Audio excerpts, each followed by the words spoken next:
Hello दोस्तों, मैं हूं विहान शुक्ला और मैं द न्यू अपार्टमेंट सीरीज़ का पार्ट 2 लेकर आया हूं।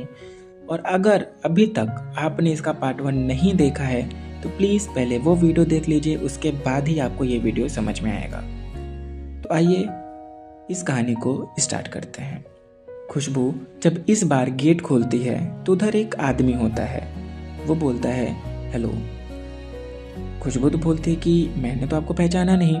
तो वो ये बोलता है कि मैं आपके बगल वाले अपार्टमेंट में शिफ्ट हुआ हूँ और आज मेरे छोटे भाई का बर्थडे है, इसलिए मम्मी ने आपको इनवाइट करने के लिए बोला है।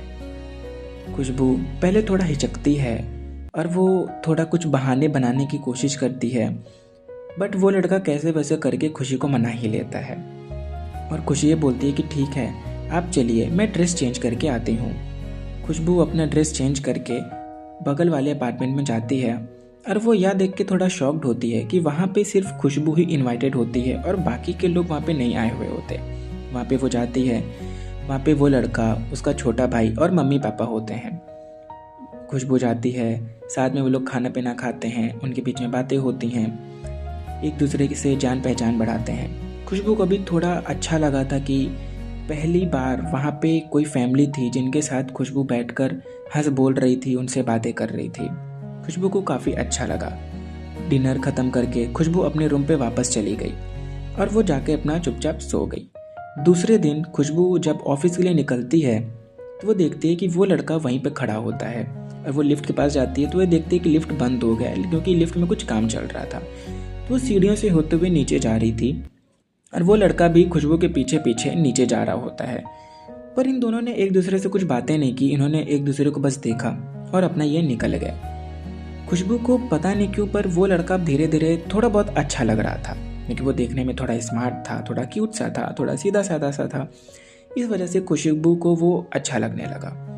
खुशबू ऑटो में बैठकर ये सारी चीज़ें सोच रही थी और उसकी इंस्टा आईडी ढूंढने की कोशिश कर रही थी। ऑफिस में पहुंचकर खुशबू ने ये सारी बातें कल रात में जो भी हुई थी अपने दोस्त को शेयर की। उसके दोस्त भी इस चीज़ के लिए बहुत खुश थी कि चलो कोई तो यहाँ पर मिला जो खुशबू के साथ था, खुशबू से बातें कर रहा था। खुशबू जब ऑफिस से वापस आ रही होती है तो भगवान से ये प्रे कर रही होती है कि काश वो लड़का इसको फिर से दिख जाए। खुशबू वापस आती है तो वो देखती है कि अभी लिफ्ट नहीं बनी थी। वो फिर से सीढ़ियों से होते हुए ऊपर आती है, लेकिन इस बार वो लड़का वहाँ पे नहीं होता। खुशबू अपने रूम पे चली जाती है, अपना सो जाती है। दूसरे दिन फिर सुबह जब वो निकलती है तो वो लड़का वहाँ पे उसको फिर से मिलता है। उस लड़के को देखते ही खुशबू के फेस पे एक क्यूट सी स्माइल आती है, लेकिन खुशबू उससे कुछ भी बात नहीं करती। दोनों फिर से सीढ़ियों से साथ में उतरते हैं। खुशबू कैब करके वहाँ से निकल जाती है। उसी दिन रात में जब खुशबू वापस आती है तो वो लड़का वहीं नीचे गेट पर ही फ़ोन चला रहा होता है। खुशबू कैब से नीचे उतरती है और शर्माते हुए उसके बगल से निकल जाती है। और खुशबू देखती है कि अब लिफ्ट बन चुकी है, तो जैसे लिफ्ट में एंटर करती है वो लड़का भी पीछे पीछे उधर आ जाता है। दोनों साथ में ऊपर जाते हैं। अब वहाँ पे लिफ्ट में उनकी थोड़ी बहुत हाल चाल होती है, थोड़ा बहुत उनका हाई हेलो होता है। खुशबू जब अपने रूम पे जाती है वो बहुत खुश होती है कि उस लड़के ने उससे बात की। थोड़ी ही देर बाद उस लड़के की फ्रेंड रिक्वेस्ट खुशबू के पास आती है। खुशबू खुशी खुशी उसकी फ्रेंड रिक्वेस्ट एक्सेप्ट कर लेती है।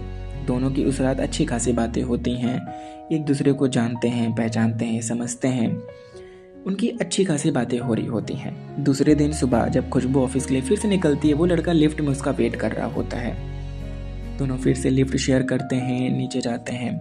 अब इस बार उनकी थोड़ी जैसे दोस्तों की तरह उनकी कुछ बातें होती हैं। ये दोनों एक दूसरे को पहचान रहे होते हैं, जान रहे होते हैं। वो लड़का बोलता है कि अगर तुम संडे को फ्री हो तो हम कॉफ़ी में चल सकते हैं। तो खुशबू भी खुशी खुशी हाँ बोल देती है। दोनों संडे को कॉफ़ी के लिए जाते हैं, बहुत घूमते हैं, एंजॉय करते हैं, खूब मस्ती करते हैं। उनकी लाइफ अच्छी कट रही होती है। एक दिन जब खुशबू ऑफिस से वापस आती है तो वो देखती है कि वो लड़का सीढ़ियों पर बैठा हुआ है। खुशबू जाकर उससे पूछती है क्या हुआ, तुम यहाँ बाहर क्यों बैठे हुए हो? तो वो लड़का बताता है कि मम्मी पापा घर चले गए हैं और वो मुझे चाबी देना भूल गए हैं, इसलिए मैं बाहर बैठा हूँ। वो शायद कल सुबह तक आएंगे, इसलिए मैं उनका वेट कर रहा हूँ। तो खुशबू बोलती है कि ठंड की दिन है, तुम्हें बाहर ठंड लग जाएगी, तुम चाहो तो मेरे साथ मेरे फ्लैट पे चल सकते हो। पहले तो वो लड़का थोड़ा हिचकिचकता है, उसको अजीब लगता है, फिर वो मान जाता है। दोनों फ्लैट में जाते हैं, मैगी बनाते हैं और दोनों साथ में मैगी एंजॉय करते हैं। फिर खुशबू डिसाइड करते हैं कि क्यों ना हम साथ में मूवी देखते हैं। वो दोनों साथ में मूवी देख ही रहे होते हैं। तभी बीच मूवी में वो लड़का बोलता है कि खुशबू, मुझे तुमसे शादी करनी है। खुशबू इस चीज़ के लिए बिल्कुल भी प्रिपेयर नहीं थी कि ऐसा भी कुछ वो लड़का बोल सकता है। तो खुशबू थोड़ा हंसती है, थोड़ा स्माइल करती है। फिर खुशबू बोलती है कि मेरी तुम्हारी कास्ट अलग है, हम चाह कर भी साथ नहीं हो सकते। वो लड़का बोलता है कि मैं पूरी दुनिया से लड़ लूँगा पर मुझे तुम्हारे साथ रहना है, हम तुमसे शादी करना चाहते हैं, हम बहुत दूर चले जाएंगे शादी करके। फिर वो खुशबू से उसके बारे में पूछता है, उसके मम्मी पापा के बारे में पूछता है, उसके अगर कोई बॉयफ्रेंड है तो उसके बारे में पूछता है। बट खुशबू सारी चीज़ें बताती है कि मेरे मम्मी पापा कैसे हैं, कहाँ रहते हैं, और वो अपने बॉयफ्रेंड के बारे में बताती है कि मेरा आज से पहले कभी कोई बॉयफ्रेंड नहीं रहा है।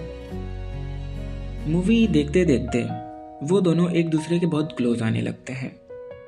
धीरे धीरे उनके बीच में वो सारी चीज़ें हो जाती हैं जो एक शादीशुदा पति पत्नी के बीच में होती हैं। दूसरे दिन वो लड़का खुशबू से ये बोलकर बहुत जल्दी निकल जाता है कि मम्मी पापा आ गए हैं इसलिए मैं जा रहा हूँ, नहीं तो वो देखेंगे तो उनको कुछ गलत लगेगा। इतना बोलकर वो लड़का वहाँ से निकल जाता है। खुशबू भी अपना खुशी खुशी उठती है, तैयार होती है और वो निकल जाती है।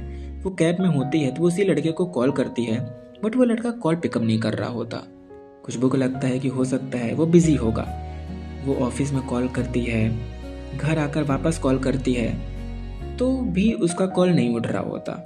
जब वो अपने अपार्टमेंट में होती है तो ये सोचती है कि क्यों ना एक बार मैं नीचे जाकर चेक कर लेती हूँ कि उसके मम्मी पापा आए हैं या नहीं। खुशबू जब नीचे आती है तो वो देखती है कि गेट खुला हुआ है। जब वो अंदर जाती है तो वो अंकल आंटी से मिलती है, उनसे थोड़ा हालचाल पूछती है। फिर वो पूछती है कि वो लड़का कहाँ पर है, तो उसके पेरेंट्स बताते हैं कि वो तो घर चला गया। खुशबू थोड़ा शॉक्ड होती है। वो पूछती है मतलब घर चला गया, क्या मतलब, उसका घर तो यही है। तो उसके पेरेंट्स थोड़ा हंसते हैं और वो कुछ ऐसा बताते हैं जिसे खुशबू ने कभी सोचा भी नहीं था कि कोई ऐसा भी बोल सकता था। खुशबू उस समय के लिए बिल्कुल सहम गई थी। उसको समझ ही नहीं आ रहा था कि मैंने क्या सुन लिया।